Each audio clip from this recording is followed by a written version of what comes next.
Welcome. Welcome to my 4302 final project.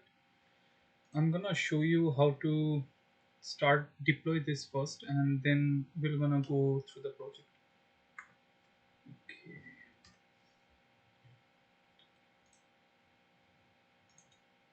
To deploy this, what I'm doing, I have installed Visual Studio Code. I've installed Visual Studio Code and I have installed the extension Live Server.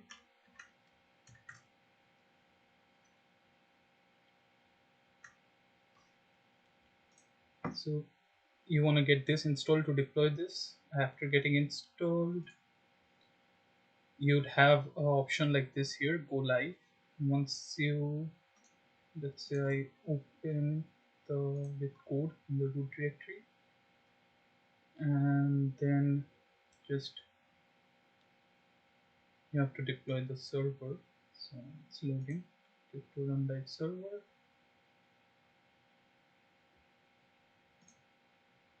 and now we're in the game. So it's loading.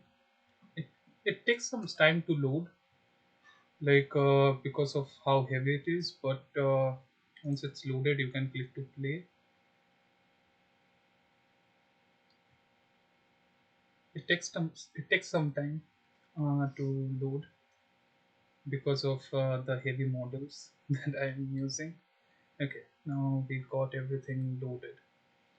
Okay, so this is the Red Lake. You can see chunks of models that I've implemented here. Let's see if we can do here. So you can rotate the models, toggle light, toggle girl light, and origin P. So the origin P is mainly if you get lost or like because of the lagging, if you go somewhere far, you can just press P and you'll be back to the origin point. So let's check the models. So this is a girl model uh, which I got from Sketchweb, I think. So let's rotate this. So this is environment map. As you can see, like the mapping on it. So let's toggle the follow light. You can see here, like how you can see the environment. I have environment mapped this, and if we go to this object, it has been bumped mapped. So you can see the bumps all over the body. Now let's see toggles statue light. So the toggle statue light Z toggles the light in the statue, and toggle girl light in toggles the light for this model. So this is one of the scenes that I made. You can look around here, play through, click some good photos, I guess. Yeah, so this is one of the scenes that I made. We have two more scenes to go to. So to go to each of the scenes, I have actually created a collision detection system using intersections. So when I go through one of this, I'll transport to another scene. Okay. Okay, yeah, this is what I was talking about. Because of the lag, I got pushed very far. Like you can see the lines. Because you can go back, or you can just click P to go back to the origin spot. Now let's move around. Move swimmer, hold in. I have implemented a 3D model here with the swimmer, and if you hold in, she moves. And when she reaches a point, she turns back and goes back to her original point and keeps on moving like that. So if you hold aim, it's gonna animate like this. So toggle fly. So fly is basically the camera is gonna follow one of these geometries that's flying all around. So I made them rotate very fast, making them look like kind of like birds. I actually wanted to have a animated bird model, but I couldn't find one, so I used this rather. So to follow one of their positions, let's press we are following one of the models, as you can see here. So to change the model which I'm following, you can press L. So this is another model, this is another one, this is another one. Like this, you can go through all of these models and try. So to stop flying, press K again. So pause flying, that's V. So if I press V, you can see all these objects are paused. So it can also happen when you're flying with them. Let's say you're flying and you want to pause somewhere, you can press V and it pauses. So let's try show hide rock. Shows or hides the rock. If you want to see like the model without the rock. Oh, sorry for that. Okay.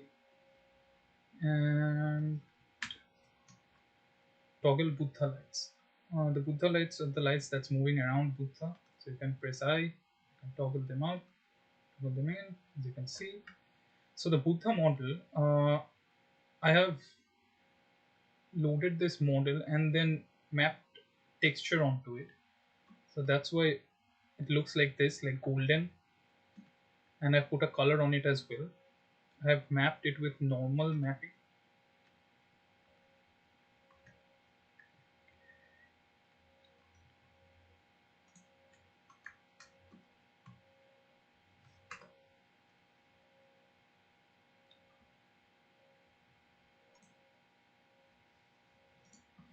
Okay, so this is this valley scene that I made.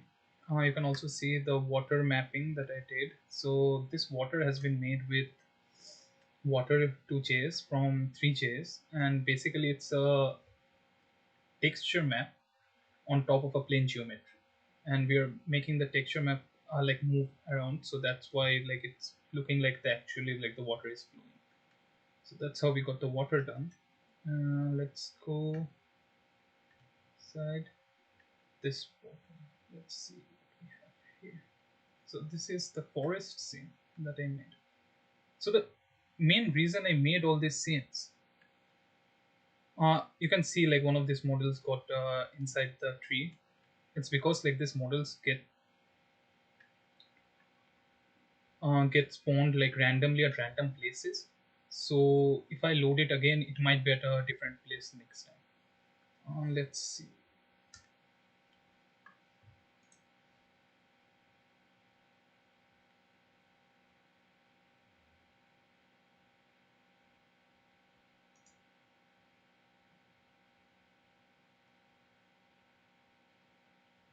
Okay. Oh, by the way, you don't wanna start playing before it's loaded.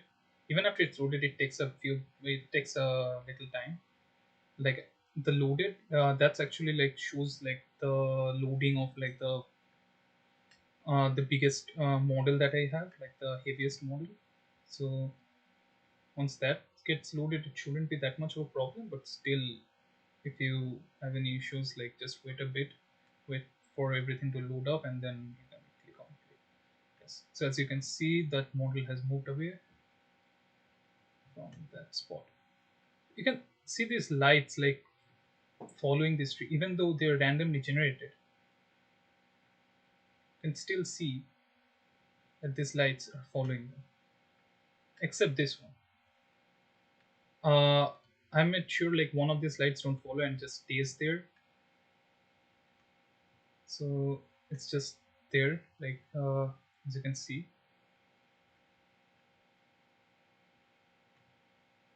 Let's see.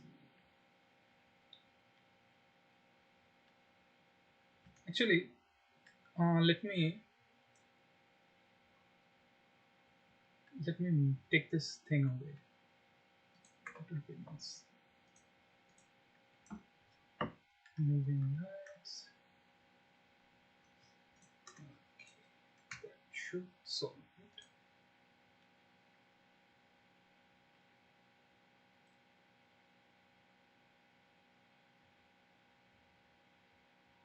Okay, you can see like as all of these objects are also getting randomly generated.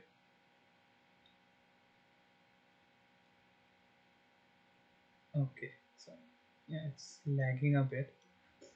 Okay, we got it loaded. So as you can see, like all these models are also randomly generated, just like those tree models. Let's go back to the tree. So here we have tree models. So you can see like these lights following these trees. Like doesn't matter where they spawn, these lights will always be like following the tree and making sure like it moves around the tree. So how do we do that? For that, what I did was actually like when I was loading these tree models, I also created a box texture, box geometry, and I put it right at the middle of the tree. And then what I'm doing is I'm making these lights follow that box's positions as a reference and move around that box. It makes it easier because sometimes what happens, these models like when you load them up and you can see their positions, it can be because of their boxes, like bounding boxes in the actual apx files or whatever 3D model you're using, that bounding box might be too big, and because of that the lights weren't able to find a proper like reference point to move in the middle. So that's why I used a box, like a hidden box kind of, which is not loaded, which is not added in the scene, so you can't see it, to make sure like these lights move around these trees and whatever objects in it. So that is basically how I am making these lights move around objects like throughout all these things. So what we can do, toggle flow, vertex color. Let's see. So this is what happens when you change the vertex color to on. So this is off and this is on. So this is off, that's why it's not coloring all the vertex, so that's why it's like only one coloring. So that's you get all everything, and when you colors all the vertex, there's so many vertices you can't see any colors, but you can see how smooth the shadow, the lights have become, like the reflections, and you can see the texture is still there, like the environment maps. So this is actually environment mapping that I did on the platform, the plane. So let's try and change the float texture. Okay, so this is a texture of grass, as you can see. I loaded on the scene, and you can change the texture back to this. So this is a normal mapping, and this is the environment mapping.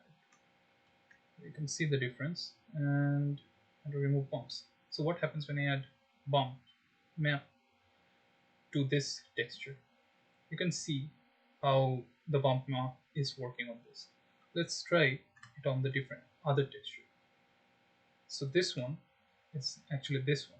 So I just pressed G to change the texture, and then I applied bump map with this. So you can see how after applying bump mapping, this texture has changed and it looks much better. You can see how the light also acts. Like after the bump mapping, the lights, like the specular surfaces, have become less, and so you can see like the light isn't reflecting that much. Like you can't see that many specular surfaces on the ground. So let's try playing with this again. Now check this out. So this is because like the vertices of this texture were not that high like the other one, or I should say like the pixel counts, I guess. You can see the difference like after a pop map, like how much this texture has happened and how much this texture is taken. Well, you can play around with this and see how it feels. You can play around, try some different textures, and this is when I add vertex colors to this. Yeah, I enable vertex colors to this texture. This is what happens. So you can see like the green colors on the vertex, and this looks cool. This looks really cool, isn't doesn't it? Oh, by the way, this is the animated model that I load, and these are three lights that I am making it move around this model. It's the same concept, just like the one I did with the tree. I created a a box, a hidden box, which is right in the middle of this object, and then I'm referencing that box and making them move around with the object. So the reason I created this kind of levels, like loading chunks of models randomly is to show that there are ways to make levels and like have level creation done in WebGL without like placing everything by yourself. You can loop through and randomize it, the positions and everything, and you can just put it anywhere you want. Hmm. This tree is actually, I do wanna put them like a little bit below, like in down, but because of its roots, it looks cool, so that's why I put it up. It's a design choice. It's a design choice. It's it's a design choice. It's not like I forgot to put them below, but it looks cool, like with the twirling and everything. Yes. So by the way, you can see this light as well, right? So this light is moving around the camera in a similar fashion. These lights are moving. So how to toggle this light? When you escape, you see it, toggle follow lights. So when I press C, you see that I don't have a follow light and that everything went dark. When I press C again, it's back and it's moving around. So toggle big tree lights. You see these lights? Okay, let's toggle. Press T to toggle. You can see the tree lights are gone.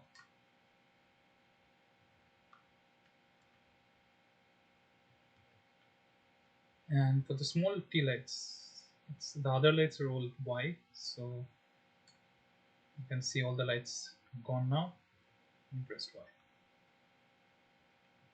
It's back. It's back. So and also like for these lights, like to look like this, you can add any kind of geometry to your lights. Uh, just add a geometry to the light when you're creating it, and that way you can add like any kind of geometry, like the one I showed in the booth. So let's go back to the booth.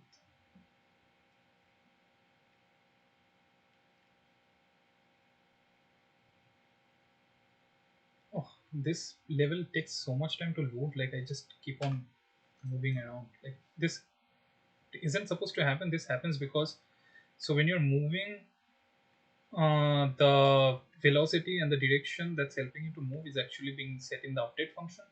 So when it's lagging, it's like it's still holding W, like computer feels it's holding W and it moves and goes to a random spot. That's why I gave you the option to press P and come back, because there might be some issues when you're loading it, and because of like graphics limitations or some other form of limitations, it might be that it's lagging a bit. So I really like how these lights work. Moves around. You can press space to move up and control to move down.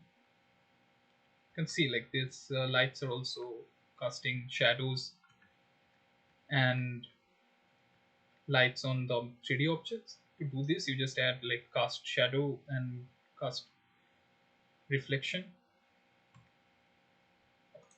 on the 3D objects. Okay. So that's basically the gist of what I did. Um, Now I'm going to show you how to actually achieve some of these features. Okay, so to achieve what I did, in this video I'm going to show you how to load 3D models, animate them, as well as create water and maybe use some text geometries. Okay, let's see how we load models.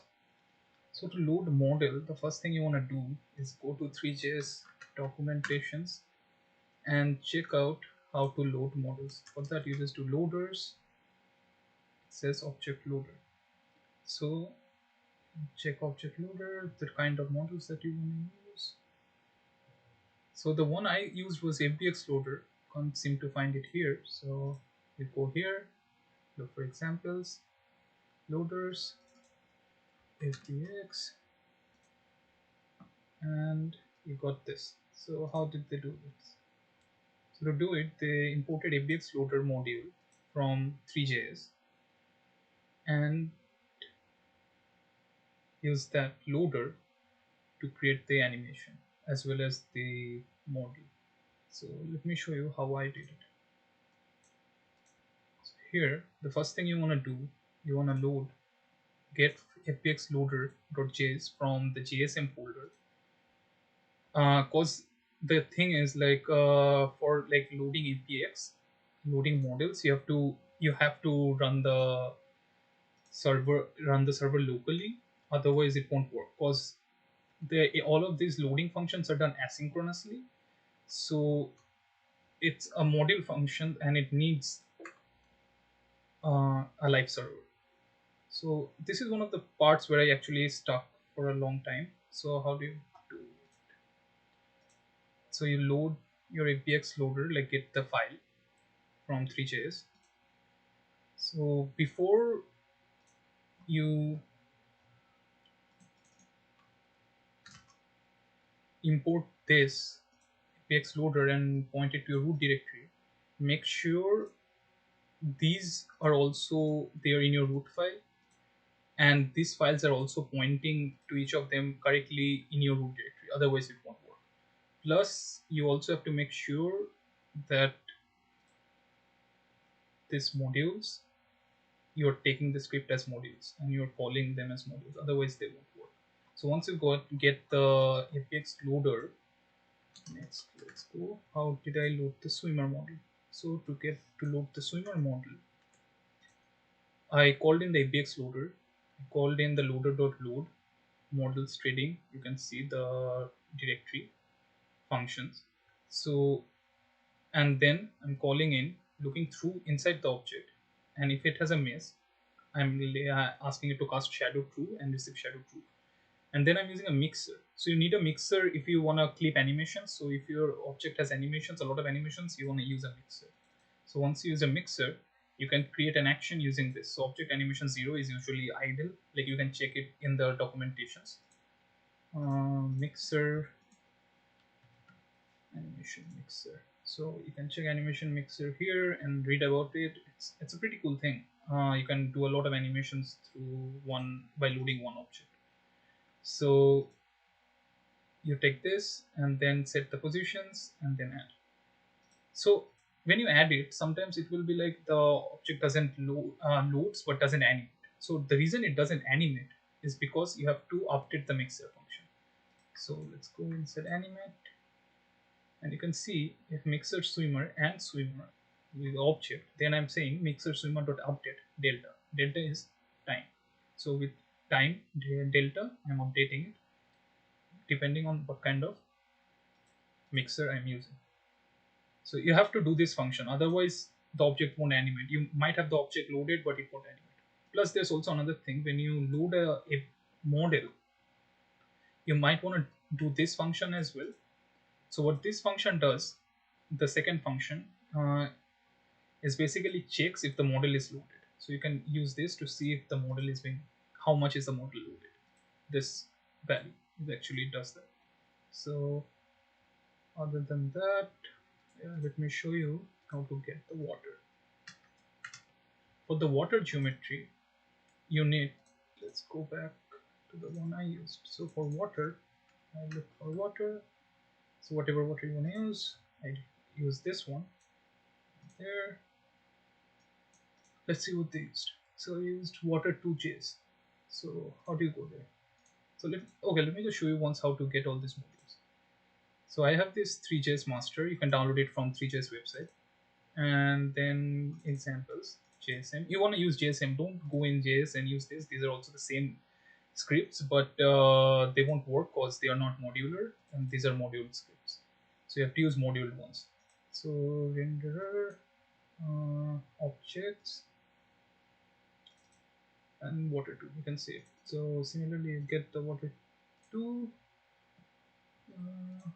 and then make sure you get all these two files as well, and properly map this to the module.js file in your directory, and do it for these files as well, otherwise it won't work. So after you got this done, let's go and see how to create water. So after you got water done, you're importing water from water2js, and then after importing water, you create a new plane geometry. It's very simple. Create a plane geometry, water geometry, and then setting the parameters for the water, and then the flow directions, texture width, texture height. You can change all these. The flow direction will actually decide which direction you're flowing, the water is flowing. So if you change that, the water will flow differently. And it's actually pretty easy to get water done, isn't it? Once you know how to do it. So this is how I got the water done. So for the text, it's also very similar. Text geometry. So for text geometry, you also have to import text geometry. Otherwise, it won't. So how to do it? Text geometry. Okay. Text. So you can see you have to get the font loader as well. So let me see how to do that. So you need to get the font loader and text loader geometry from Three.js main. And then once you get this imported, do the same thing as we did for the other modules, and then use that text geometry to, to create text. So to use text geometry, you have to actually load fonts. To load fonts, create a loader with font loader, load your font, similarly how we load objects, then create your geometry, pass the geometry in the mesh. By the way, this height is actually the depth of the object, so it actually creates the depth for the geometry. That's why you can see like my geometry is thick rather than like a flat surface. So once you get the geometry done, you can create the mesh, and the mesh is done here. So get the mesh done, use Phong material, shadow, push, it's done. Not that hard. Okay, so now you know how to get loading models, create texts, and create water in Three.js. Now it's just your turn to try it out and see what you find out. Or if you want, just play around with this my scene and have fun. Well, oh jeez, yeah, I told you it lagged so bad I went very far. So nice. Play around. It's fun. So this is all I had for my final video and my final submission. Thank you so much for watching, guys. Have a nice day and have fun.